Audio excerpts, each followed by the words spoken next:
যে ভিনিসিয়াসকে ডাকা হয় জাতীয় দলের ফ্লপ, সেই ভিনিসিয়াসই এবার দেখিয়ে দিল ব্রাজিলিয়ান ম্যাজিক। মূলত যা এখন আর্জেন্টিনার কোনো খেলোয়াড় কিংবা মেসি করতে পারে না, তা একাই করে দেখালেন ভিনিসিয়াস জুনিয়র। শুধু করেই দেখাননি, দলকে নিশ্চিত ড্র থেকে বাঁচিয়ে স্বস্তির জয় এনে দিয়েছেন ভিনি। কলম্বিয়ার বিপক্ষে বিশ্বকাপ বাছাই পর্বের ম্যাচটি অত্যন্ত গুরুত্বপূর্ণ ছিল ব্রাজিলের জন্য।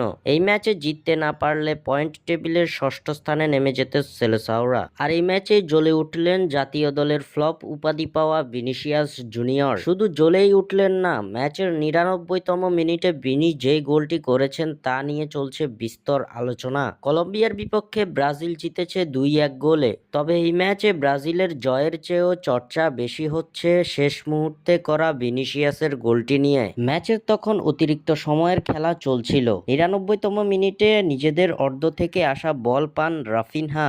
বাম দিকে রাফিনহা খুঁজে নেন ভিনিসিয়াস জুনিয়রকে। রাফার থেকে বলটি পেয়ে ডি বক্সে ঢুকে আক্রমণে যাওয়ার চেষ্টা চালাননি ভিনি। কলম্বিয়ার ৩ ডিফেন্ডারকে বোকা বানিয়ে ২৫ মিটার দূরে কিছুটা স্পেস তৈরি করে কোনাকুনি অ্যাঙ্গেলে শট নেন রিয়াল মাদ্রিদের এই সুপারস্টার। সঙ্গে সঙ্গে বোকা বনে গেলেন গোলরক্ষক। বল চলে গেল জালে। ভিনিসিয়াসের কারিশমাটিক এই গোলটি দেখে মাথায় রীতিমতো হাত দিয়ে বসেছে কলম্বিয়ার ভক্তরা। শেষ পর্যন্ত ২-১ গোলের মধুর জয়ে মাঠ ছাড়ে ব্রাজিল। স্বাক্ষর থেকে সাদবিন ইসলাম।